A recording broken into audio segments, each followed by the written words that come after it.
What's going on, guys? Amer the Hammer here, and today I'm going to show you how to make a healthy cereal. It's one of my personal favorites. I enjoy it just about every day as a treat, or before the gym, or even in the morning as a cereal. The reason why I'm showing you this recipe, not only because it tastes good, but because it's a great alternative to regular cereals that you can buy in the grocery store, which are filled with sugar, high glycemic sugars that are going to get stored as body fat and not do your body any good.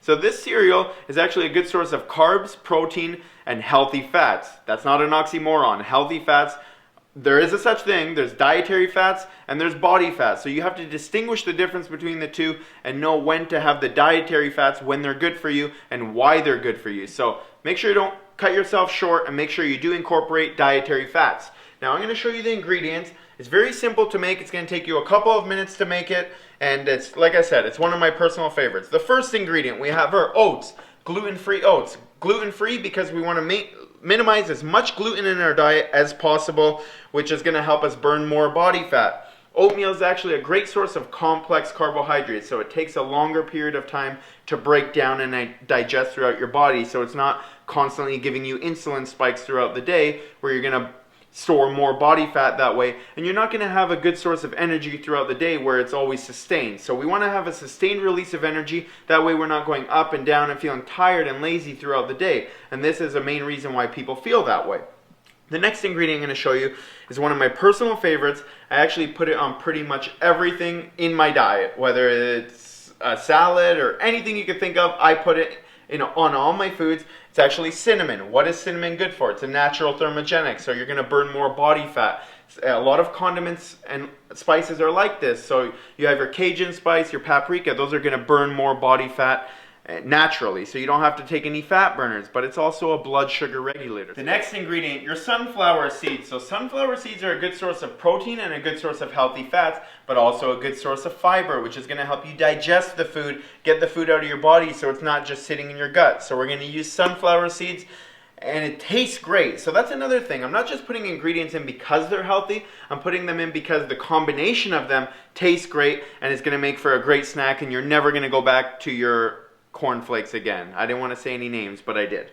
Next ingredient we're going to use is our flaxseed. So what is flaxseed good for? It's a good source of omega-3 fats. Our heart health, that's what omega-3 fats are for. Reducing inflammation. So you guys work out a lot, you're going to get inflammation built up in your body. We're going to reduce that. It's also a good source of vitamin B. A lot of people don't know it's a good source of vitamin B, but in actuality it is. And what vitamin B is good for, it actually helps with a number of things, including your blood cell count. So you're going to increase your blood cells, but also a lot of people suffer from depression because they have a deficiency in vitamin B. And when you have that vitamin B in your diet and you do have enough, you're probably going to be a lot less depressed on a daily basis. So that makes a really big difference in your diet and with your mental wellness as well. The next ingredient I'm going to show you, we have our peanut butter. So I just like to spread this on top. Peanut butter tastes great. It's another source of great fats. And all of these foods have a lot of nutrients in them. So they're very nutrient dense. And a nutrient dense meal, guys, makes for less supplements in your diet, right? And that's one of the main things. We don't want to rely on a lot of supplements. The next thing we're going to use is our pumpkin seeds. So I love pumpkin seeds. They're a personal favorite of mine. They're high in magnesium, zinc, iron, omega-3 fatty acids. Should I say anything more besides they taste great? And the next ingredient I'm going to show you, we have our almonds, and that's our last ingredient that we're going to be using. You can get them crunched, diced, chopped, whatever you want to get them. You can put them in the way you want. If you like them more crunchy cereal, you can leave them whole. I like to get slivered almonds just because I don't want it biting in my mouth and cutting my mouth open. I'm just kidding.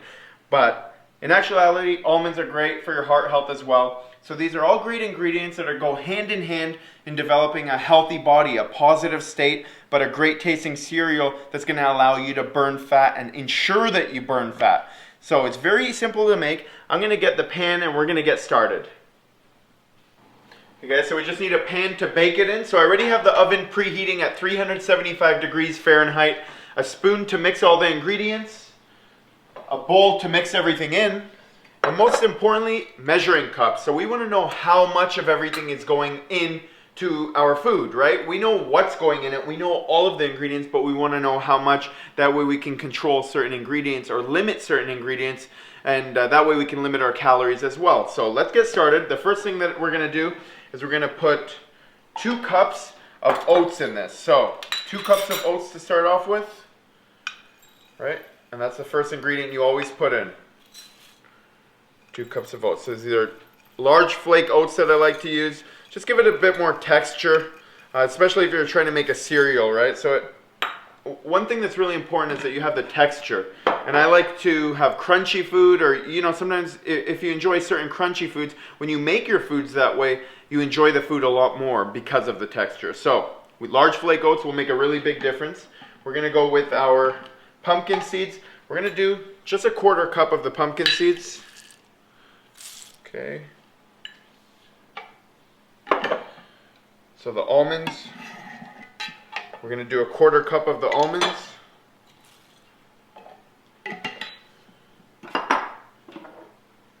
Sunflower seeds, 1/4 cup. So these are all 1/4 cup ingredients, pretty much except for the oats and the flax seeds. So the flax seeds, we're actually going to do 1 tablespoon.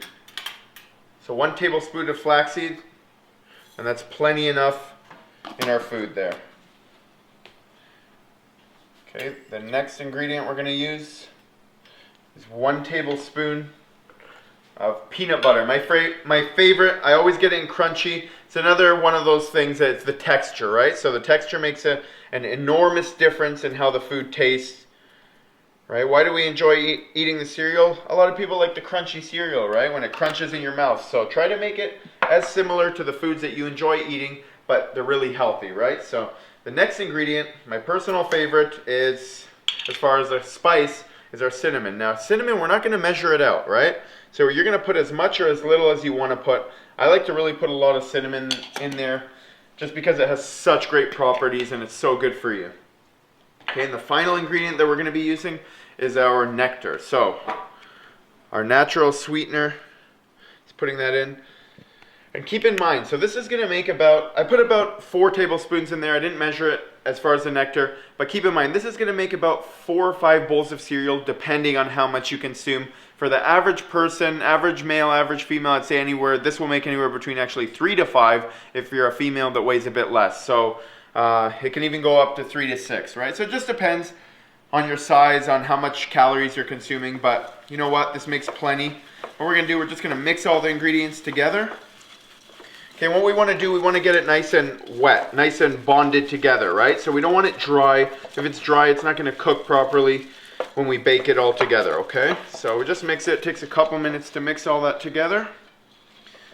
Good, and as you can see, it's getting a lot darker now. So that's the color we want. That's from the nectar and the peanut butter binding it together. So we want the color of it getting darker rather than being very white. Okay, there we go. Perfect. Now, what we're going to do, we're just going to put it in the pan. There's a way to do this that I want you to follow. Okay, you don't need to put anything in the bottom of the pan, just because you already have the nectar on this. But it's really important the way you cook it is that you don't put it all in one place in the pan, right? So you spread it out nice and even. Okay, so we're going to spread that out. Right, when we're doing, we spread it out, we allow it to cook quicker without burning on one side, right? So we don't want any sides burning or getting a lot more cooked than any other, right? So we're just going to spread it out, and no thicker than 1/2 inch should it be, okay?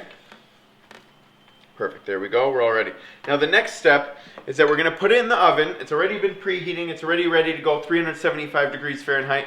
But after about 7 minutes, we're going to take it out, flip it over. So we're going to mix it all around and then put it back in for another 7 minutes. So it's going to take about 14 minutes to cook. And that way we're going to get both sides evenly. It's going to be nice and crunchy, nice and crispy. And it's going to taste amazing. It actually smells amazing right now.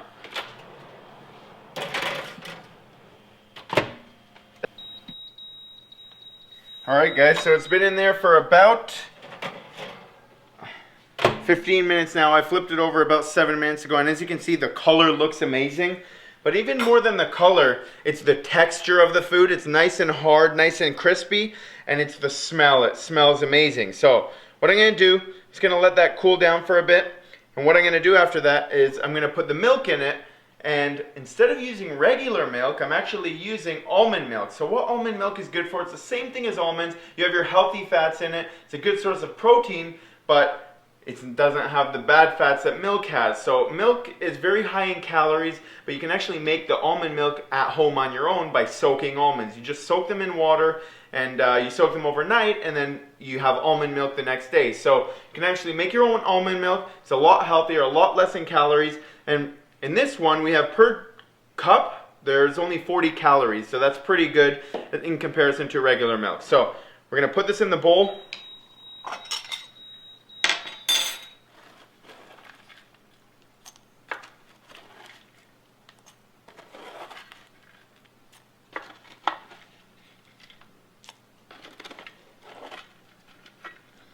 Alright guys, so there you can see how it looks. And what you can do, you just dump some milk right over it, your almond milk.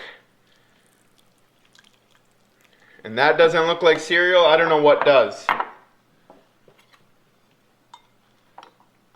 Alright, so I'm actually going to, you know what, it's actually hot right now, but it smells so good I can't wait. So, you know what guys, let me get this out of the way. Get this out of the way. You guys can watch me eat until you can enjoy it yourself when you make it.